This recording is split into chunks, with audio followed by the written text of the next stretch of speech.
Email marketing is one of the most effective ways to generate profits, but if your email marketing copy isn't effective, you'll end up wasting your time and money. Furthermore, your emails could even do more harm than good if you don't write them correctly. So, how can you make sure that your email marketing copy is effective? Here are a few tips. Tip number 1: know your audience. Before you even start writing your email marketing copy, you need to know who your target audience is, and which segment of your list are you sending your email to? Who are you trying to reach with your emails? What are their needs and wants? How well do they know you and your brand? Once you know this, you can start creating email content that will resonate with them. Tip number 2: keep it short and sweet. As a general rule of thumb, people don't want to read a long, boring email. If your content isn't very unique, I would suggest keeping your email copy short and sweet. Get to the point and don't include any fluff. Your readers will appreciate it. Tip number 3: write a compelling subject line. The subject line is the first thing your readers will see when they receive your email. So, it's important to write a subject line that will grab their attention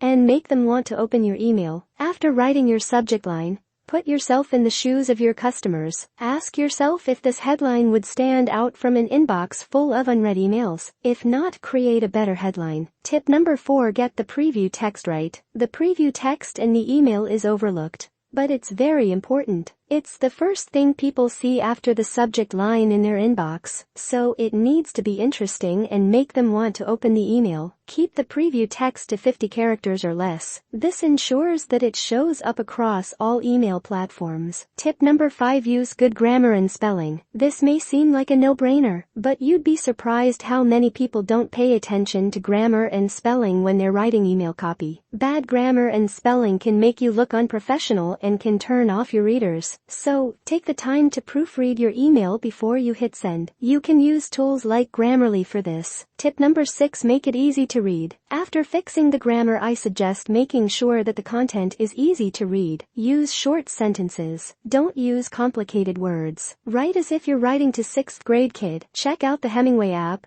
which is a powerful and free tool that will help you write clear and bold content. Tip number 7: leverage storytelling. Storytelling is one of the most powerful tools you have as a writer. It's a great way to connect with your readers on an emotional level and get them invested in what you're saying. When used correctly, it can be a very effective way to get your point across. So, when writing email copy, try to weave a story into your content. Make your readers feel something. Your story can be about different subjects. How did you come up with the idea of creating the product? Stories about customers who use the product, inspirational stories that your target audience can relate to, and much more. Tip number 8: use a checklist. When I write an email, I make sure to go over a checklist of different behavioral biases and psychological elements. I check if I've included the following in my email: reciprocity, give before you ask, authority, use social proof, consistency and commitment. Get your readers to commit to taking action, liking. Write emails that show you understand your readers' scarcity and urgency.